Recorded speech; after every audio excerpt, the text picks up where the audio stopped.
సౌందర్యలహరిలో ఈ 5 శ్లోకాలు చదువుకున్నా విన్నా సమస్త శక్తులు, కీర్తి, అన్ని విద్యలలో నైపుణ్యం లభించి సమస్యల నుండి విముక్తిని పొందుతారు. అంతేకాకుండా కోరిన కోరికలన్నీ తీరుతాయి. శివే శృంగారార్ద్రతదితరజనే కుత్సువపరా సరోషా గంగాయాం గిరిసచరితే విస్మయవతి హరాహిభ్యో భీత సరసిరుహ సౌభాగ్యజననీ సఖేషు స్మేరాతే మయి జనని దృష్టిస్య కరుణా. జగన్మాత, నీ చూపులు పరమశివుని శృంగార రసముతో, గంగ ఎడల రోషముతో రౌద్రరసమును, శివుని చరిత్రను వినుచున్నప్పుడు గాని, శివుని 3వ నేత్ర వైశిష్ట్యమును చూచున్నప్పుడు గాని అద్భుత రసమును, శివుడు ధరించెడి సర్పముల ఎడ భయానక రసమును, ఎర్ర కలువల కాంతి సౌందర్యమును ఉత్పాదించునదై వీరరసము, సఖులకు లేత నగవుతో కూడిన హాస్యరసము, ఈ విధంగా భిన్నంగా నవరసాత్మకముగా నుండును. శ్రీమాత, నిన్ను స్తుతించు భక్తుడనైన నాయందు నీ చూపు దయారసముతో నిండి ఉండేటట్లు అనుగ్రహించు మాత. సౌందర్య లహరిలోని ఈ శ్లోకం పఠిస్తే ఈ శుభ ఫలితం మనకు లభిస్తుంది. ప్రజాదరణ, కీర్తి, గొప్ప ప్రఖ్యాతి లభిస్తుంది.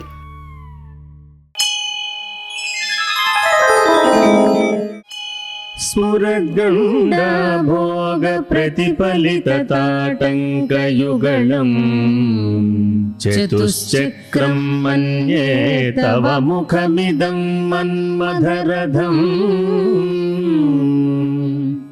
యమారుహ్య ద్రుహ్యత్యవనిరథమర్కేందుచరణౌ మహావీరో మారః ప్రమథ పతయే సజ్జితవతే. జగన్మాత, అద్దంలాంటి నీ చెక్కిళ్ల మీద నీ చెవి కమ్మల కాంతులు ప్రతిఫలించి శ్రీమాత ముఖార విందం మొత్తం 4 చక్రాల మన్మథ రథమా అన్నట్లుగా దివ్య తేజస్సుతో శోభిల్లుతోంది. అటూ ఇటూ ఊగుతున్న నీ కర్ణాభరణముల ప్రకాశం నీ చెక్కిళ్లపై పడి ప్రత్యేకమైన ఆకర్షణతో వెలుగొందుతోంది.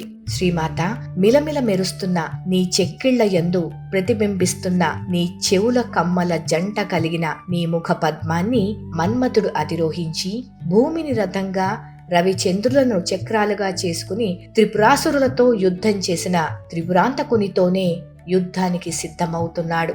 అంటే ఈశ్వరుని మోహింపజేసి ఆయనపై యుద్ధాన్ని ప్రకటించాడు.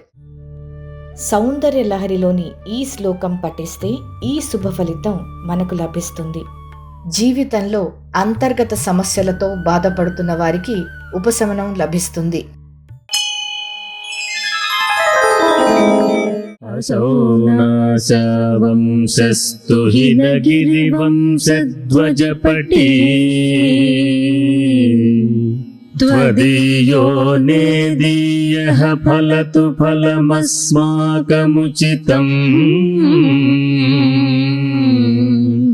వహత్యం తర్ముక్త శిశిరకర నిశ్వాసగళితం సమృద్ధ్యాయత్తాసాం బహిరపి సముత్తామణిధరః. జగన్మాత నాసికా దండము అప్పుడే వికసించిన చంపక పుష్పంలాగా అందంగా ఉంటుంది. శ్రీమాత, నీ నాసాదండము ముత్యములతో సమృద్ధిగా నిండి ఉండగా చంద్ర సంబంధమైన వామ నిశ్వాస మార్గము ద్వారా ముత్యము బయటకు వెడలి నీ నాసికకు క్రింద కొనయందు ముత్యముతో కూడిన ఆభరణమగుచున్నది. మంచి ముత్యాలతో నక్షత్ర కాంతిని తిరస్కరించే నాసాభరణముతో శోభించే హిమగిరి తనయ, నీ నాసాదండము మాకు కోరిన కోరికలు తీర్చునుగాక. నీ ముక్కు ఎన్నడి వెదురు మాకు చేరిక అయి తగు ఫలము నిచ్చుగాక. సౌందర్య లహరిలోని ఈ శ్లోకం పఠిస్తే ఈ శుభ ఫలితం మనకు లభిస్తుంది. సాధకులకు చేపట్టిన పనులలో విజయం, కోరిన కోరికలన్నీ తీరుతాయి. सर्गक्षीणस्य स्तनतटभरेण क्लमजुषो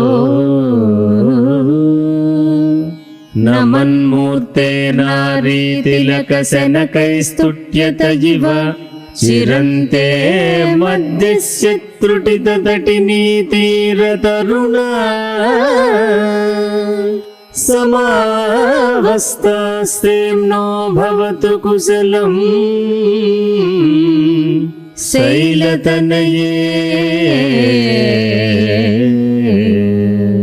విశ్వజనని స్వభావము సిద్ధముగనే మిక్కిలి సన్నగా నున్నదై 2 స్తనములు అను గట్టుల బరువచే అలసట పొందుచు కొంచెము వంగిన రూపు గలదై తునిగిపోవుచున్నట్లనిపించున్నదై కట్ట తెగిపోయిన ఏటి గట్టునందలి చెట్టుతో పోల్చదగిన స్థితిలో స్థిరముగా నున్న శ్రీమాత నడుమునకు కలకాలము క్షేమము కలుగుగాక.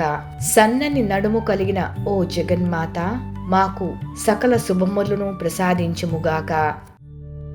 సౌందర్య లహరిలోని ఈ శ్లోకం పఠిస్తే ఈ శుభ ఫలితం మనకు లభిస్తుంది.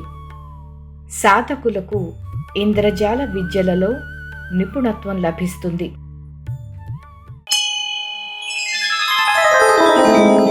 గురుత్వం విస్తారం క్షితిధరపతిః పార్వతి నిజాత్ నితంబాదాచిద్యత్వయి హరణ రూపేణ నిదదౌ